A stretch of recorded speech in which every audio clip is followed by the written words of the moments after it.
예수님 안에서 기뻐하라 라는 제목으로 말씀을 나눌 때에 여러분 모두에게 하나님의 크신 은혜와 기쁨이 가득 넘치시기를 축원합니다.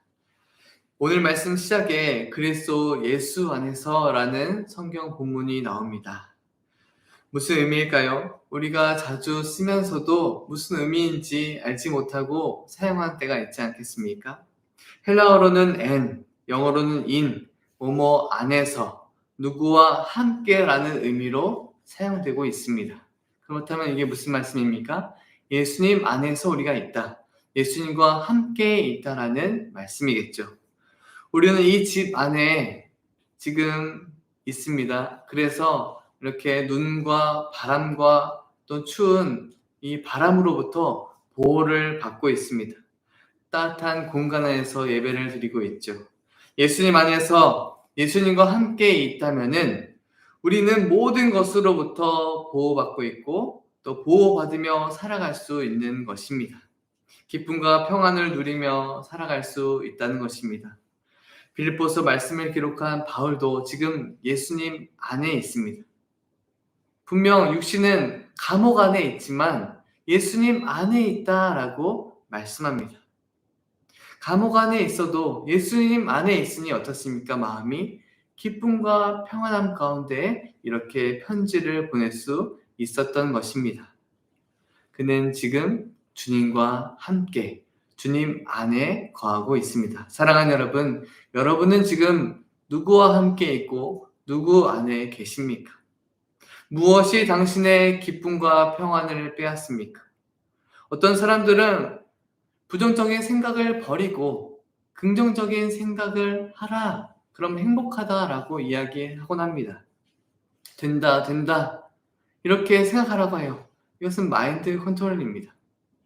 물론 좋은 제안이고 좋은 방법일 수 있습니다. 하지만 이런 방법도 불완전한 방법이고 이런 방법을 사용하는 사람도 불완전한 존재 아니겠습니까? 그럼 어떻게 해야 될까요? 완전하신 우리 주님 안에 거한다면 완전한 행복, 완전한 기쁨, 완전한 평안을 누릴 수 있는 것입니다. 죄인도 용서하시고 의롭게 여겨주시는 주님 안으로 여러분 들어오시기를 바랍니다. 예수님은 어떠한 분이십니까? 기쁨의 근원이십니다. 우리가 그분 안에 있다면 날마다 기뻐할 수 있습니다.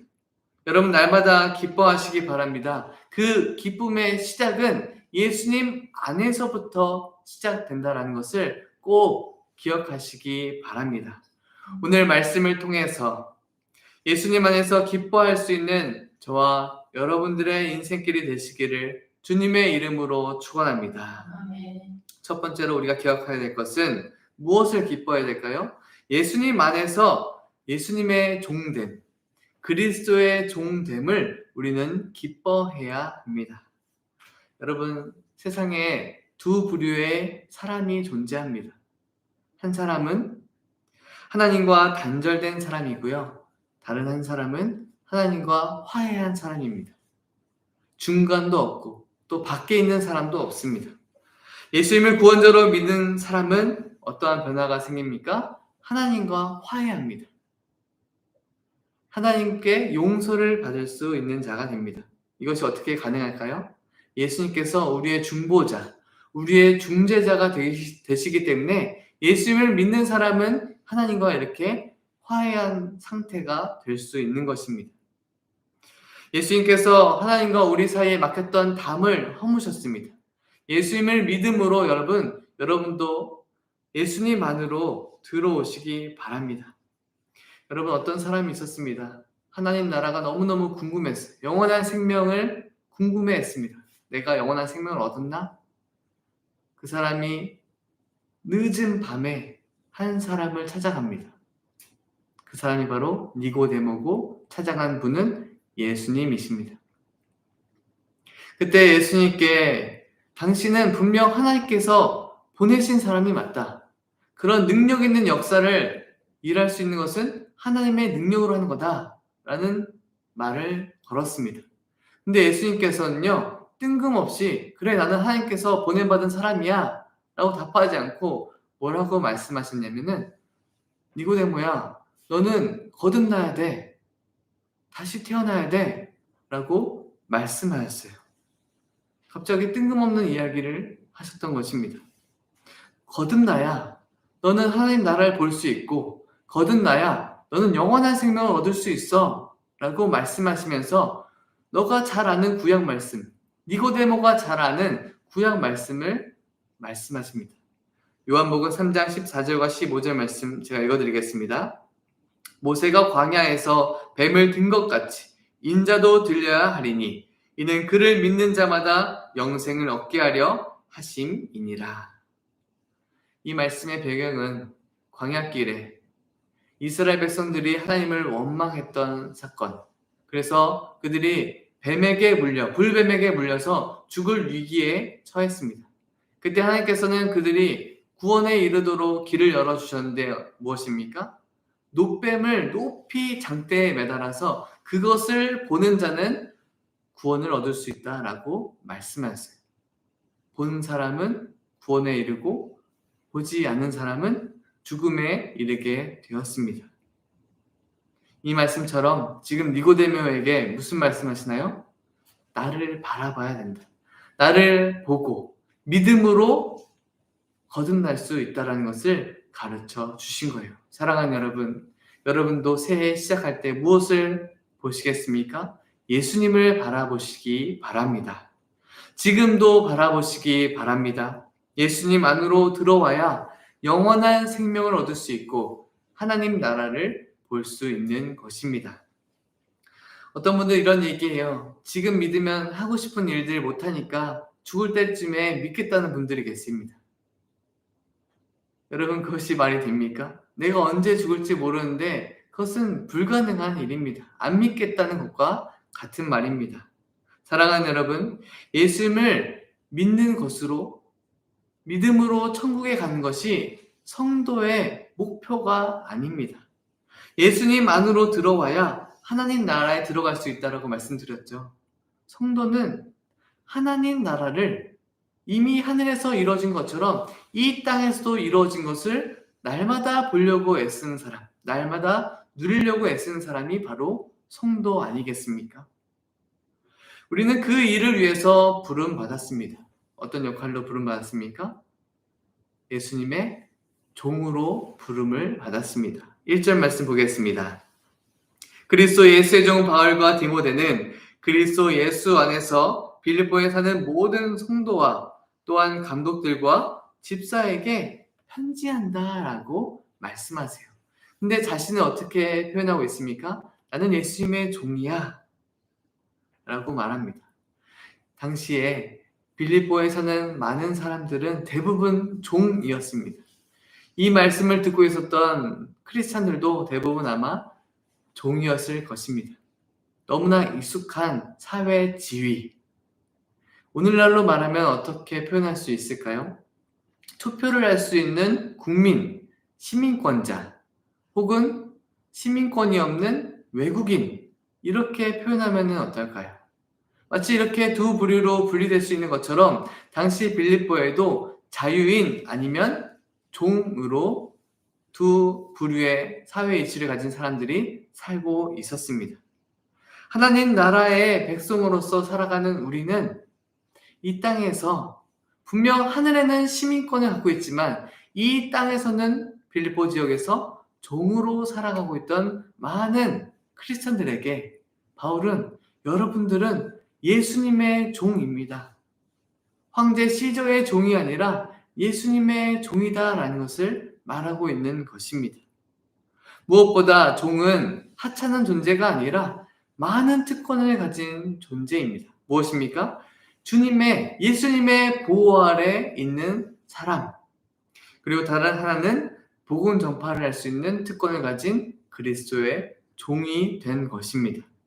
억압받고 하고 싶은 일을 하지 못하는 그런 종의 모습이 아니라 하나님 나라의 대사, 영광스러운 복음의 기쁜 소식을 전하는 그리스도의 종, 생명을 살리는 기쁜 소식을 전하는 그런 귀한 존재가 바로 바울과 디모데, 빌립보 성도들, 그리고 저와 여러분이 된다라는 것입니다. 그런 존재인 우리가 그리스도의 종으로 부름받았다는 그 사실에 어떻게 반응해야 될까요? 감사하고 기뻐해야 한다라는 것을 오늘 말씀이 가르쳐주고 계십니다. 화종부 목사님의 책을 보다가 이런 글을 보았습니다. 어떤 목사님과 대화 속에서 그 목사님이 이렇게 이야기를 하셨다라고 하더라고요. 그분은 담임 목사였습니다. 내가 명령하면, 내가 말하면 위에서는 장로로부터 아래에서는 영화부에 이르기까지 일사불란하게 움직여. 내 말 한마디면 이 말을 하셨다는 거예요. 화정보 목사님은 그때 이야기를 듣고 그냥 그 자리를 피했다라고 하는 글을 보았습니다. 분명 시작은 그리스도의 종으로 시작하셨는지는 모르겠지만 마지막에도 그래야 되지 않겠습니까?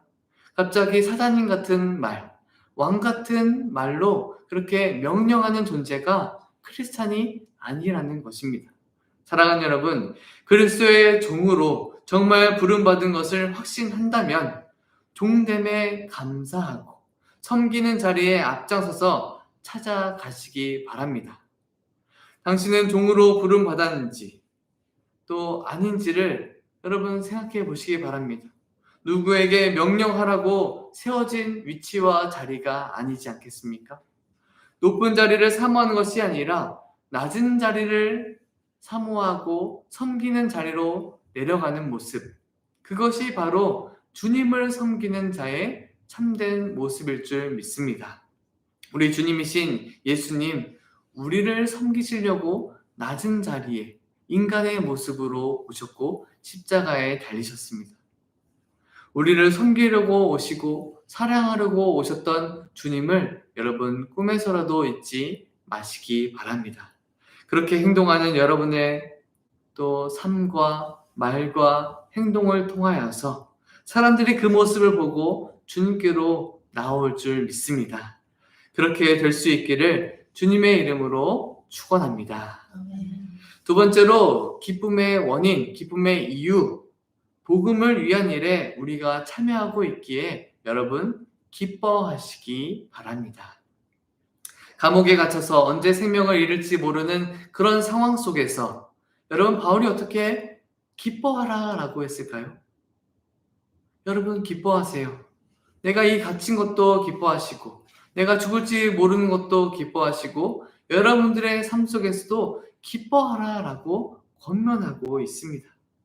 어떻게 죽을지도 모르는 그런 사람이 자신의 마음속에 나는 절대로 이 기쁨을 빼앗기지 않는다라고 단호하게 담대하게 말할 수 있었을까요?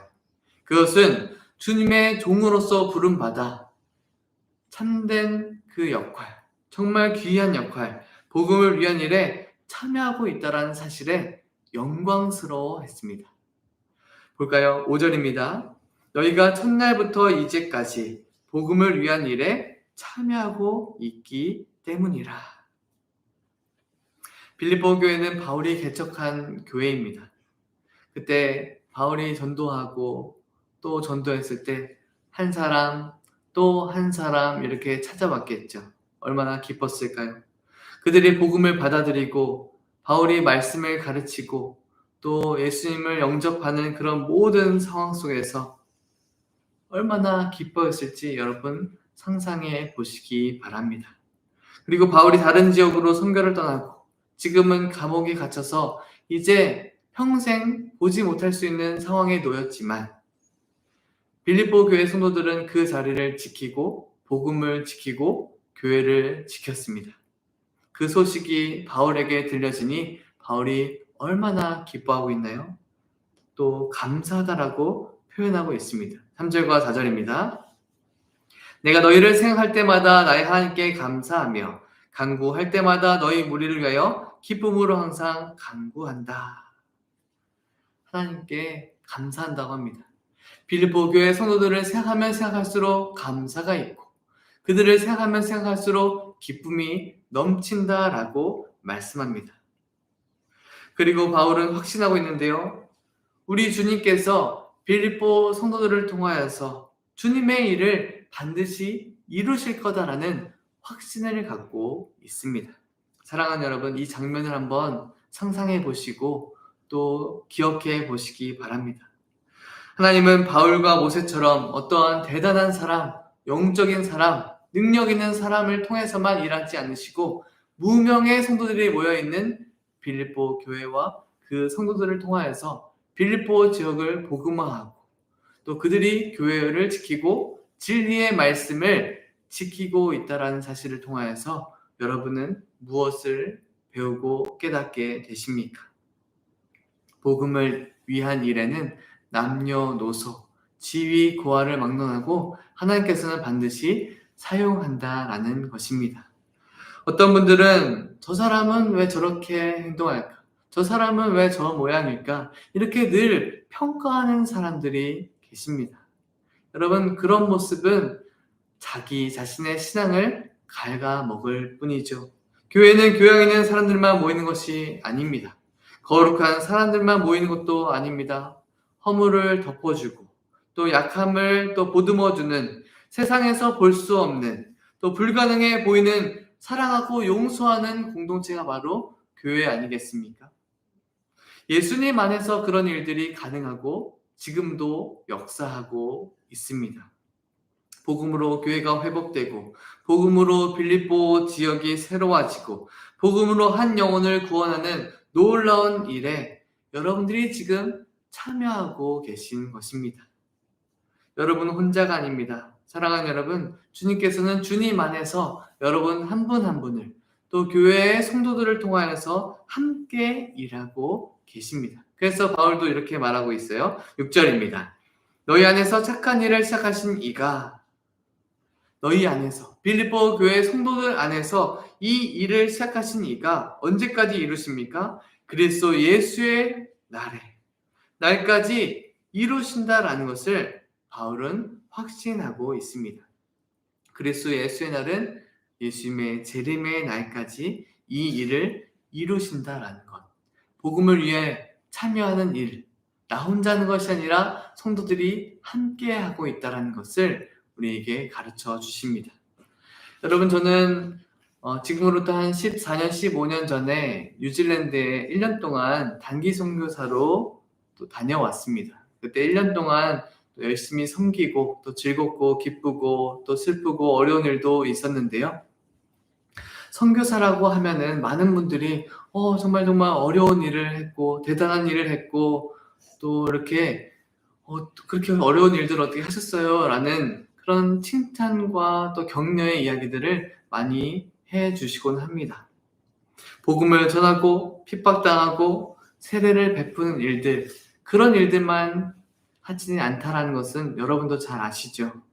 저는 유학생들과 좋은 관계를 만들고 또 복음을 전하고 세례를 베푸는, 선교사님이 세례를 베푸는 일을 돕고 섬기는 일도 했지만 사실은 대부분의 일은 선교관 청소한 일을 거의 대부분 했다라고, 매일 했다라고 보면 좋겠습니다. 며칠 동안 그 일을 계속 했어요. 여러분, 진공청소기를 등에 매는 거 보신 적 있습니까? 그것을 메고 그 선교 건물 계단을 청소하고 또 바닥을 청소하고 주차장에 쓰레기를 줍고 쓰레기를 정리하는 일들을 했습니다. 그 일들을 계속 하다가 요즘 젊은이들이 하는 이야기가 있어요. 현타가 왔다. 현실 자각 타임. 내가 내 돈 들여서 이곳에 와서 유학생들 한 영혼을 살리려고 왔는데 나는 하는 일은 청소만 하고 있는 거예요. 쓰레기 줍고 있습니다. 내가 지금 여기서 뭐 하고 있는 거지? 내 돈 들여서? 그래서 다시 돌아갈까? 이런 생각이 들었습니다. 나는 하찮은 일을 하고 있어. 나는 아무도 인정해주지 않는 일을 하고 있어. 나랑 같이 온 다른 단기 선교사들은 사람들이 보는 곳에서 일하고 인정받고 칭찬받고 와, 너 대단한 일 하고 있구나, 잘하고 있구나, 이런 격려를 받는데 저는 아무도 보지 않는 주차장에서 아무도 보지 않는 건물 계단에서 청소하고 있어서 굉장히 낙심하고 또 이 일을 하기 싫어했었습니다. 그때 주님께서 저의 이 흔들리는 마음을 붙잡아 주셨어요. 성환아, 나의 인정만으로는 만족이 안 되니? 내가 인정하고 있잖아. 나와 함께하고 있잖아. 복음을 위한 일에 너도 지금 참여하고 있는 거야. 라는 그 격려 때문에 저는 다시 일어설 수 있고 마음을 다잡을 수 있었습니다. 나도 비록 이 교회와 선교관을 청소하고 있지만 이것도 복음을 위한 일에 참여하는 것이구나 라는 것을 깨닫게 되자 그 일이 감사가 되고 그 일이 기뻐지게 되었습니다. 사랑하는 여러분, 복음을 위한 일에 여러분 참여하고 계십니까? 혹 담임 목사와 성도들에게 인정받고 또 칭찬받는 곳에서만 일하려는 분들이 계십니까? 그것은 안 되겠죠. 주님께서 인정하는 곳으로 여러분 가서 섬기시기 바랍니다. 주님을 위해서라면, 복음을 위한 일이라면 어떤 일이든지 충성되게 감당하시면 하나님께서 기뻐하시고 하나님께서 인정해 주실 것입니다. 그리고 결국에는 아름다운 열매로 우리가 생각하지 못한 결실로 맺어지게 될 줄 믿습니다. 복음을 위한 일에 힘써 참여하여 주님을 기쁘시게 하는 저와 여러분들의 삶이 되시기를 주님의 이름으로 축원합니다. 마지막으로 예수님 안에서 우리가 기뻐해야 하는 이유 마지막은 보내주신 동역자를 서로 사랑하고 기뻐해야 한다라는 것입니다. 여러분들은 여러분 곁에 있는 분들을 보면서 또 사랑하고 기뻐하고 계십니까? 한번 서로 이렇게 나는 정말 이 곁에 있는 분을 존귀하게 여기고 사랑하고 기뻐하고 계십니까?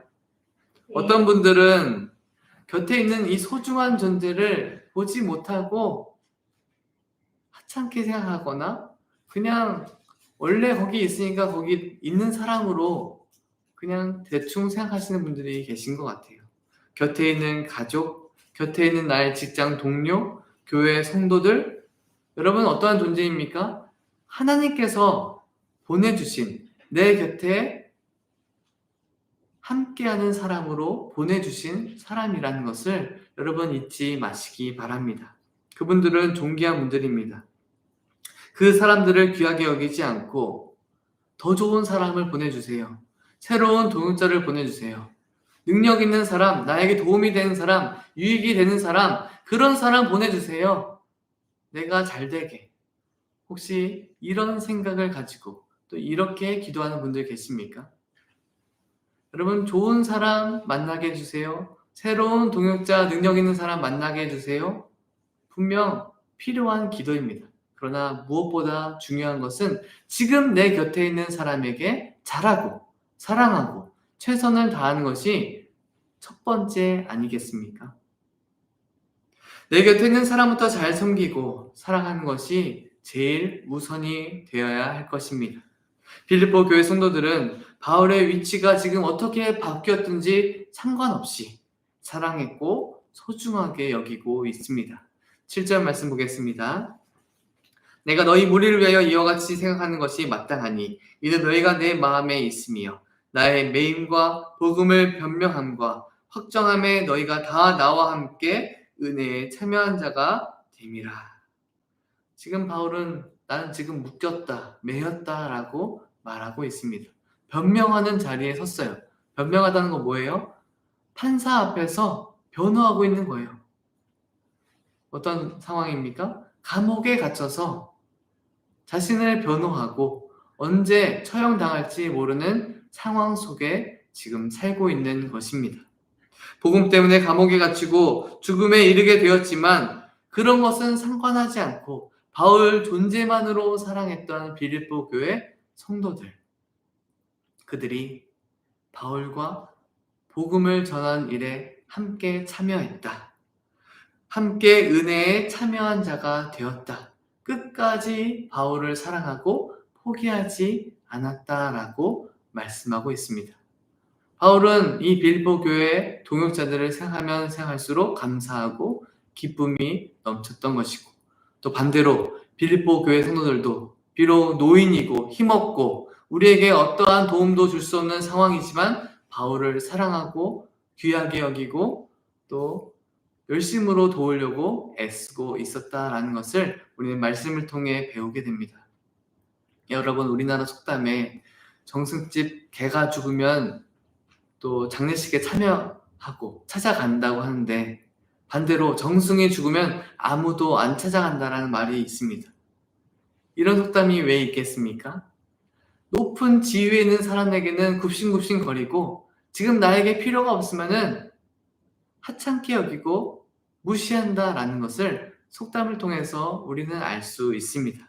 지위가 있고 돈이 있고 명성이 있으면 주변에 사람들이 몰리고 얻어먹을 게 없으면 다 떠나간다.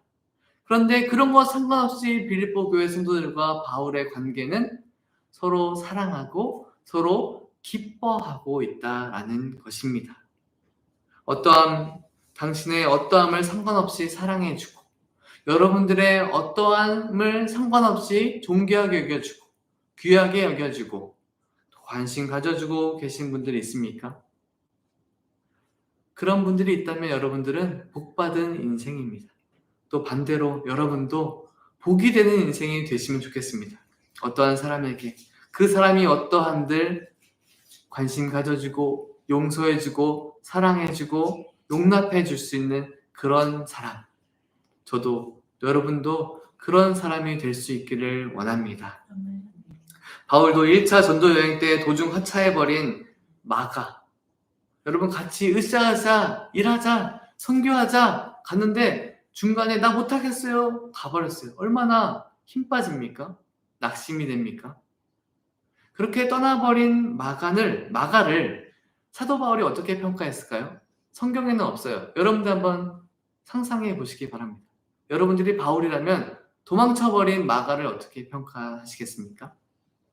형편없는 사람, 능력 없는 사람, 약해 빠진 사람, 이렇게 평가하지 않았을까요? 심지어 2차 전도 여행을 준비할 때 둘도 없이 사랑했던 나의 동역자 바나바와 마가를 데려가냐 마냐의 기로 앞에 서서 서로 신나게 대판 싸웠습니다. 그리고 서로 갈라졌어요. 마가 때문에. 마가는 이 일에 도움이 안 되는 사람이에요. 그때도 도움이 안 됐고 지금도 악영향을 미치고 있습니다. 바울과 사이가 깨졌습니다.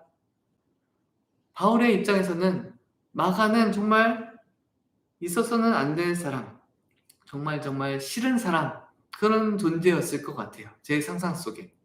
근데 마가 당사자도 바울과의 관계가 뭔가 틀어졌으니까, 뭐가 싫었으니까 도망쳤고, 또 그렇게 그런 마음을 혹시 갖고 있지는 않았을까? 또 반대로도 한번 생각해 보게 되었습니다. 바울의 유언과 같은 마지막 성경 디모데후서 4장에 마가를 어떻게 표현하고 있는지 아십니까? 마가를 보고 싶다. 마가를 꼭 데려와라 라고 말합니다. 변했죠. 디모데후서 4장 11절에 누가만 나와 함께 있느니라. 내가 올 때에 마가를 데리고 오라. 그가 나의 일에 유익하니라. 예전에는 미운 사람, 형편없는 사람, 싫은 사람이었는데 지금은 함께 있고 싶은 사람, 용서한 사람, 사랑한 사람, 나의 유익이 되고 기쁨이 되는 사람, 그런 사람으로 없어서는 안 될 존재로 바뀌게 되었습니다. 우리는 바울과 마가가 언제 어디서 어떻게 화했는지는 알 수 없지만 분명한 것은 관계가 회복되었다라는 것이죠. 예수님 안에서 서로 용서하게 되었고 화해하게 되었고 사랑하게 된 것입니다. 바울도 지치고 육신이 약해지고 노인이 된 상황에서 아무것도 할 수 없는 이런 상황 속에서 얼마나 허무하고 또 자괴감이 들고 포기하고 싶은 마음이 생기겠습니까?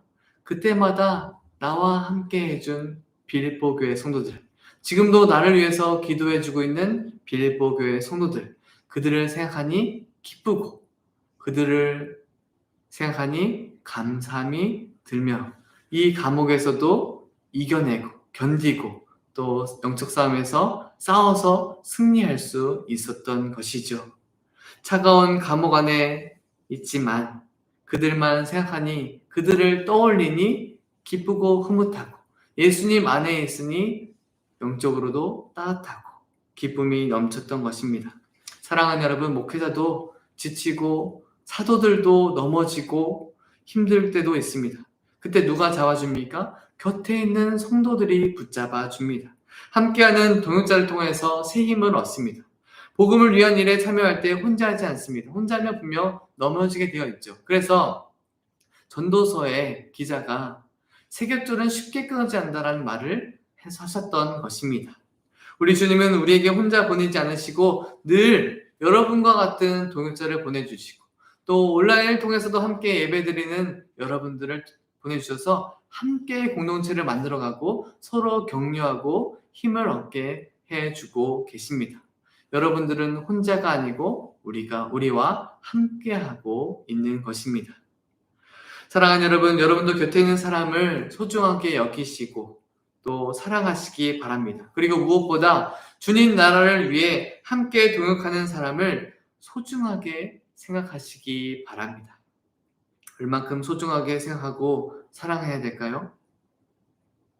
여러분 저를 얼만큼 소중하게 생각하고 사랑하십니까? 또 여러분들은 서로 얼만큼 소중하게 생각하고 사랑하십니까? 얼마큼이면 되겠습니까? 말씀해 보시죠. 얼마큼이면 되겠습니까? 8절에 이렇게 말합니다. 내가 예수 그리스도의 심장으로 너희 무리를 얼마나 사모하는지 하나님이 내 증인이시니라. 예수님의 심장으로 사랑한다. 여러분, 예수님의 심장으로 사랑하시기 바랍니다. 여러분들의 힘으로, 여러분들의 그 긍휼한 마음으로 사랑하는 것이 아니라 예수님의 심장으로 사랑하는 거예요. 바울이 빌립보 교회와 교인들을 생각하며 기도하고 사랑할 수 있었던 것은 예수님의 심장으로 사모했기 때문입니다. 여러분, 그런데 바울이 정말 대담한 이야기를 하고 있어요. 내가 예수님의 심장으로 사랑한 것은 누가 어떠한 사람이 증인이 아니라 하나님께서 증인이시다 라고 말씀합니다. 내가 사랑해야 할 사람을 사랑하는 것 누구나 할 수 있고 당연한 일입니다. 그러나 사랑할 수 없는 사람, 그리고 내 이웃을 내 몸처럼 사랑하고 영적인 가족인 교우들을 사랑하는 것은 쉽지 않은 일입니다. 그럼에도 사랑할 수 있는 것은 예수님의 이 심장으로 사랑한다면 그 일이 가능한 것입니다. 사랑하는 여러분, 내 곁에 있는 사람에게 미소를 보내면 미소가 돌아옵니다. 사랑하고 기뻐하면 나도 사랑받고 기쁜 존재가 됩니다. 예수님의 심장으로 사랑하면 역사하는 힘이 얼마나 크겠습니까? 한번 하나님을 시험해 보시기 바랍니다. 분명 확신하는 것은 여러분들의 가정이 바뀔 것이고 여러분들의 직장이 바뀔 것이고 여러분들의 동네가 바뀔 것이며 여러분 자신이 바뀌게 될 줄 믿습니다. 오늘 기쁨에 관하여서 함께 말씀을 살펴보았습니다. 우리는 움직이는 교회가 시작한 지 벌써 한 달이 되었습니다. 시간이 너무나 빨리 지나가는 것 같아요. 쏜살같이 지나가고 있습니다. 교회 개척을 누구보다 잘 알고 또 교회 개척되어져 가는 모습을 기뻐하는 사람, 가장 개척에 대해서 잘 아는 사람, 저는 바울이라고 꼽고 싶습니다.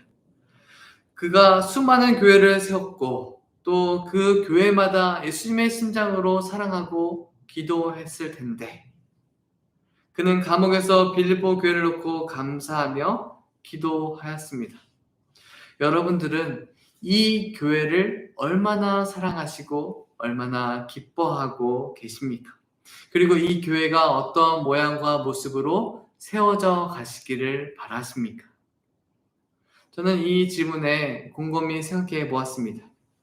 저는 우리 교회가 예수님 안에서 세워지고 또 예수님 안에서 기쁨과 평안이 가득한 교회가 될 수 있기를 바라고 소원합니다.